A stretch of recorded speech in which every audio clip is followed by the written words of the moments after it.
अस्सलाम वालेकुम my YouTube family, कैसे हैं आप सब लोग। उम्मीद करती हूँ आप सब ठीक होंगे, खैरियत से होंगे। आप लोगों की इतनी ज्यादा रिक्वेस्ट पे मैं लेके आ चुकी हूँ क्लॉक सीरीज। ये सीरीज स्टार्ट करने से पहले मैं उन लोगों को थैंक यू कहना चाहती हूँ जिन्होंने इंस्टाग्राम, व्हाट्सएप, टिकटॉक हर जगह मैसेज करके मुझसे यही पूछा कि आप वीडियो अपलोड नहीं कर रही, आपकी तबीयत तो ठीक है। सीरियसली बहुत अच्छा फील हुआ आप लोग का ये प्यार देख के। अपना ऐसा ही प्यार, ऐसा ही सपोर्ट मुझे करते रहें और ऐसी ही अच्छी अच्छी वीडियोस मैं आपके लिए लाती रहूंगी। चलिए जी अब स्टार्ट करते हैं ट्यूटोरियल को। तो सबसे पहले मैंने MDF लिया, उसकी बेस को मैंने व्हाइट एक्रेलिक पेंट कर लिया। उसके बाद मैंने क्लॉक की बैक साइड पे मास्किंग टेप को इस तरह से लगाया जैसा कि आपने देखा। अब जो मास्किंग टेप साइड पे नजर आ रही है उसे हम सीजर की हेल्प से इस तरह से कट कर लेंगे। मास्किंग टेप हमने इस वजह से लगाई है ताकि जब हम रेजिन को पोर करें और रेजिन इसकी बैक साइड पे जाए तो वो इसकी बैक साइड को खराब ना करे, इसलिए आपने मास्किंग टेप को लाजमी लगाना है। अब अगेन हमने मास्किंग टेप को ½ इंच ऊपर एक्स्ट्रा रखते हुए इस तरह से लगाना है। हमने मास्किंग टेप को इसलिए ½ इंच ऊपर एक्स्ट्रा रखा ताकि जो हम रेजिन वर्क करें वो हम इजीली कर सकें। चलें जी, हमारी बेस रेडी हो गई है। अब हम रेडी कर लेते हैं रेजिन को। अक्सर मुझे ये कमेंट आ रहा होता है कि आप कौन से ब्रांड की रेजिन यूज करती हैं, तो मैं मैजिक की रेजिन यूज करती हूँ 2:1 रेशो की। रेजिन में आपको 2 पार्ट मिलते हैं, पार्ट A रेजिन होता है और पार्ट B हार्डनर होता है। 2:1 रेशो में क्या होता है कि अगर आपने 100 ग्राम रेजिन ली है तो आप हार्डनर लेंगे 50 ग्राम। यहाँ मेरी क्लॉक का साइज था 22 इंच, इसके लिए मैंने रेजिन लिया 250 ग्राम और हार्डनर लूंगी 125 ग्राम। लेकिन हार्डनर मुझसे थोड़ा सा ज्यादा हो गया था, फिर मैंने थोड़ी एक्स्ट्रा रेजिन और ऐड करके रेशो को परफेक्ट कर लिया था। अब आता है मोस्ट इम्पॉर्टेंट पार्ट, रेजिन को मिक्स करना। बहुत से लोग रेजिन को अच्छी तरह से मिक्स नहीं करते जिसकी वजह से उनकी रेजिन या तो ब्लर बनती है या उसमें एक्सट्रीम बबल आ जाते हैं या तो वो क्योर ही नहीं होती ड्राई होने के बाद। रेजिन को आपने बहुत कम भी मिक्स नहीं करना होता और बहुत ज्यादा भी मिक्स नहीं करना होता। मैं यहाँ टाइमर सेट करी हूँ ताकि आपको अंदाजा हो सके कि मैंने रेजिन को कितनी देर मिक्स किया था। रेजिन मिक्स करते हुए आपने कुछ बातों का ख्याल रखना होता है। उसमें सबसे पहली बात ये होती है कि आपने रेजिन को बहुत आराम से मिक्स करना है। जब आप रेजिन को मिक्स कर रहे होते हैं तो उसमें बाकायदा क्लाउड्स फील हो रहे होते हैं, तो आपने रेजिन को इतनी देर मिक्स करना है कि वो क्लाउड्स बिल्कुल खत्म हो जाएं और रेजिन आपकी इस तरह से हो जाए। मैंने रेजिन को तकरीबन 3 मिनट तक मिक्स किया था। अब मिक्स करने के बाद ये जो आपको छोटे छोटे बबल्स दिख रहे हैं ना, ये आप रेजिन को थोड़ी देर साइड पे रख देंगे तो ये सारे बबल्स ऊपर आ जाएंगे। फिर आप इसको लाइटर करेंगे तो ये जो बबल्स आपको दिख रहे हैं ये भी खत्म हो जाएंगे। अब मैंने टेबल के ऊपर कप्स को इस तरह से रखा और उसके ऊपर मैंने क्लॉक की बेस रख दी। हमने इस बेस को बिल्कुल लेवल रखना है। हमारी अगर बेस कहीं से ऊपर नीचे हुई ना तो हमारा रेजिन सारा एक तरफ चला जाएगा, इसलिए आपने कोशिश करनी है कि आपकी बेस बिल्कुल लेवल हो। अब मैंने लिए हैं 2 पेपर कप, एक के अंदर मैं डाल रही हूँ ब्लू कलर के पिगमेंट और दूसरे में मैं डाल रही हूँ पिंक कलर का मीका पाउडर। वैसे अगर आपके पास ब्लू कलर का मीका पाउडर हो तो आप वही यूज करिएगा, मेरे पास पिगमेंट थी तो मैंने वो ऐड कर दी। अब इन दोनों कप में मैंने थोड़ी थोड़ी रेजिन ऐड की है और रेजिन ऐड करने के बाद मैं इस पिगमेंट को अच्छी तरह से मिक्स कर लूंगी।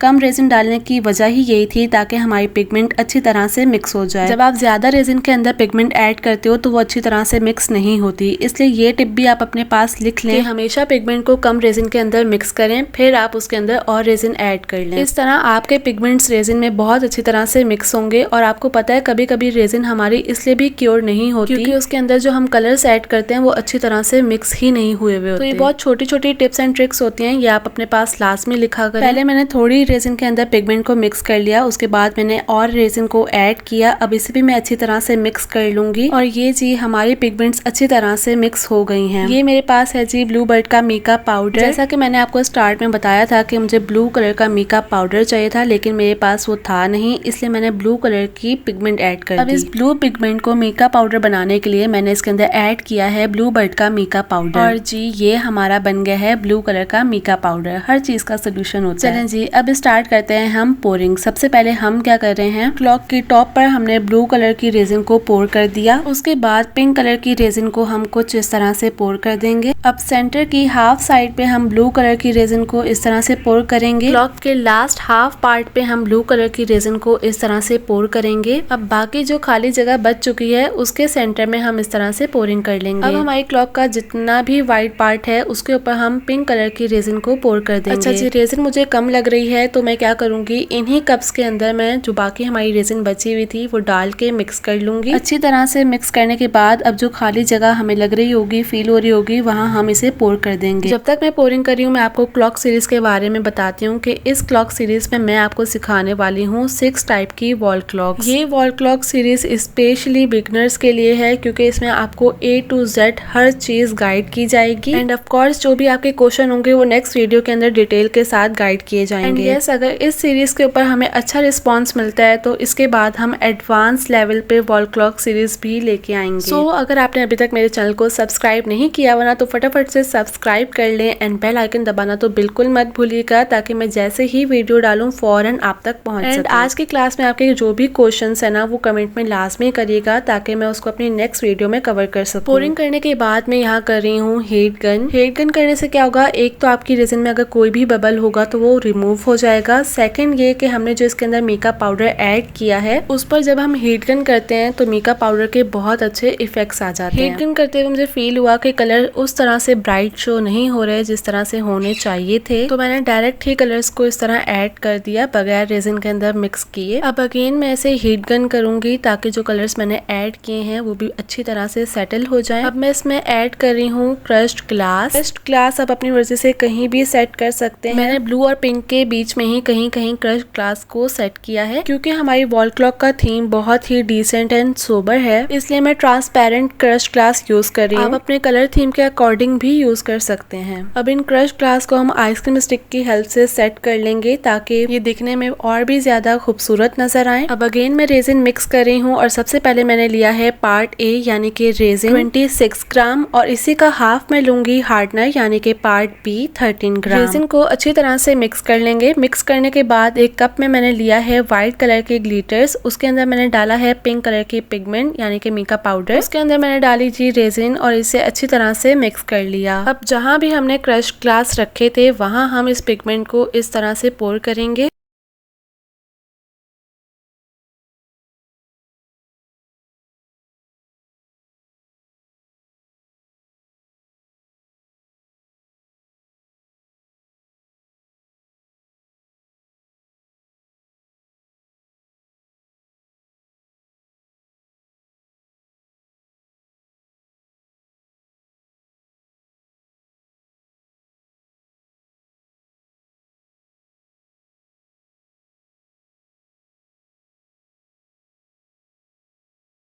अभी टाइम हो रहा है 1:02 और हम इसे थोड़ी देर के लिए छोड़ देंगे। 1 घंटा एटलीस्ट हो चुका है और हमने जो इसकी साइड पे मास्किंग टेप लगाई थी हम उसे रिमूव कर देंगे। बहुत ही एहतियात से आपने इस मास्किंग टेप को रिमूव करना है, ये ना हो कि इसको रिमूव करते करते आप क्लॉक की बेस को ही गिरा दें। देखें जैसे ही हमने मास्किंग टेप को रिमूव किया है इसकी साइड्स पे ड्रिपिंग स्टार्ट हो चुकी है और हमारा मास्किंग टेप को रिमूव करने का मकसद ही यही था ताकि इसकी साइड पे रेजिन की एक कोट हो सके। जब रेजिन की ड्रिपिंग हो रही होगी तो आपके दिल पे छुरियां तो चल ही रही होंगी ये सोच सोच के कि ये कितनी रेजिन वेस्ट हो रही है। लेकिन आपने रेजिन को इस तरह से उठाना है और इसकी साइड पे इस तरह से लगा देना है। इस तरह आपके दिल को सुकून रहेगा कि हाँ यार मेरी रेजिन वेस्ट नहीं हुई। अगर आपके दिल को सुकून मिला है ना तो फटाफट लाइक करते हैं, इससे मुझे अंदाजा हो सकेगा कि हाँ बहुत से रेजिन आर्टिस्ट के दिल को करार आया है। ये करने के बाद मैं इसे ड्राई होने के लिए छोड़ दूंगी। जब रेजिन अच्छे से ड्राई हो जाएगी फिर हम इस पर ऐड करेंगे इसके नंबर्स। वॉल क्लॉक के नंबर ही अगर एक्यूरेट ना हो तो फिर वॉल क्लॉक होने का फायदा ही क्या है। नंबर्स एकदम एक्यूरेट लगे इसलिए मैं यूज कर रही हूँ वॉल क्लॉक स्टेंसिल। ये आपको इजीली हुसैनाबाद पे जो मीना बाजार है वहाँ से मिल जाएगा और अगर वहाँ से भी ना मिले तो आपको ये इजीली दराज पे भी मिल जाएगा। लिंक तो मैं आपके साथ शेयर नहीं कर सकती, यहाँ मैं स्क्रीनशॉट ऐड कर रही हूँ, आप वो देख लें। अगर आप अपना रेजिन आर्ट बिजनेस स्टार्ट कर रहे हैं तो ये आपके लिए वन टाइम इन्वेस्टमेंट है, बाद में आप मुझे दुआएं देंगे। हाँ, अगर आप वैसे ही अपने शौक के लिए वॉल क्लॉक बना रहे हैं तो आप वैसे भी नंबर्स लगा सकते हैं अंदाजे से या स्केल से। आपको ये स्टेंसिल बाय करने की जरूरत नहीं है। अच्छा, मैं पहले इन नंबर्स को ग्लू की हेल्प से लगा लेती हूँ ताकि जब मैं रेजिन पोर करूँ तो ये आगे पीछे ना हो बल्कि एक ही जगह पे रहे। एक्रेलिक के इन नंबर्स के ऊपर एक प्लास्टिक शीट होती है, आपने पहले वो रिमूव कर लेनी है। उसके बाद मैंने रेजिन को मिक्स करके रख लिया था। रेजिन का रेशो हमने वही लेना है जो हमने पहले लिया था और हमने पहले रेजिन का रेशो कितना लिया था आप मुझे कमेंट में बताएं। सही जवाब देने वाले का नाम हम अपनी नेक्स्ट वीडियो में मेंशन करेंगे। ठीक है जी, रेजिन को पोर करने के बाद हमने आइसक्रीम स्टिक की हेल्प से रेजिन को हर जगह पे अच्छी तरह से स्प्रेड करना है। रेजिन की बहुत पतली लेयर आपने नहीं लगानी और आपने ऐसा तो बिल्कुल नहीं करना कि आपने थोड़ी सी रेजिन को पोर किया और उस थोड़ी सी रेजिन को आपने पूरी घड़ी पे घुमा दिया। चलें जी, अब हम इसे ड्राई होने के लिए छोड़ देते हैं। जब ये बिल्कुल अच्छी तरह से ड्राई हो जाएगी तो इसकी बैक साइड पे जो हमने टेप लगाई है हम उसे रिमूव कर लेंगे। रेजिन की ड्रिपिंग की वजह से हो सकता है आपसे ये टेप रिमूव ना हो, तो आपने परेशान नहीं होना। आपने लेना है कटर और जिस तरह मैं कटर की हेल्प से इस टेप को रिमूव कर रही हूँ आपने भी सेम इसी तरह इस टेप को रिमूव कर लेना है। कटर का इस्तेमाल बहुत एहतियात से करिएगा, ये ना हो कि आप अपने हाथ को ही नुकसान दे दें। आज के इस वॉल क्लॉक ट्यूटोरियल में आपको कोई भी चीज समझ नहीं आई तो आप मुझसे कमेंट में पूछ सकते हैं। देखें, मास्किंग टेप लगाने की वजह से हमारी क्लॉक की बैक साइड बिल्कुल भी खराब नहीं हुई। अगर आपके मास्किंग टेप लगाने के बाद भी बैक साइड खराब हो गई है तो आपने परेशान नहीं होना, आपने मेरा ये वाला ट्यूटोरियल देखना। यहाँ मैंने कंप्लीट गाइड किया हुआ है कि आपने रेजिन को वुड से कैसे रिमूव करना है। अब बारी है वॉल क्लॉक में जान डालने की, यानी कि टाइम मशीन ऐड करने की। और टाइम मशीन लगाने के लिए हम सबसे पहले इसके सेंटर में होल कर लेंगे। होल करने के लिए मैं यूज कर रही हूँ ड्रिल मशीन का। इस मिनी ड्रिल मशीन की हेल्प से मैं एक ही जगह पे थोड़े थोड़े गैप से ड्रिल कर रही हूँ। देखें, कुछ इस तरह से।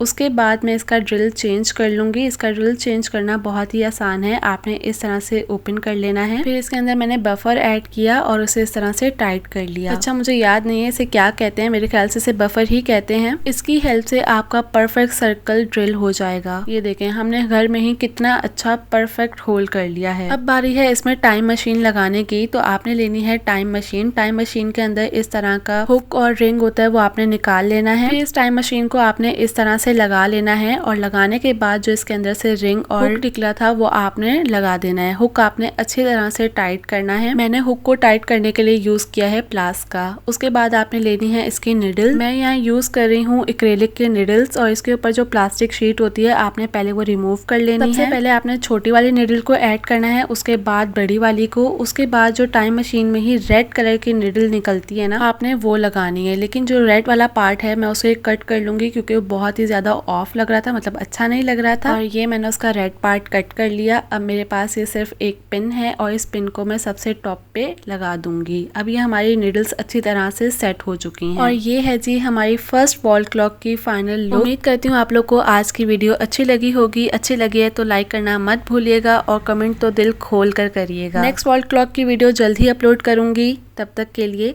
अल्लाह हाफिज।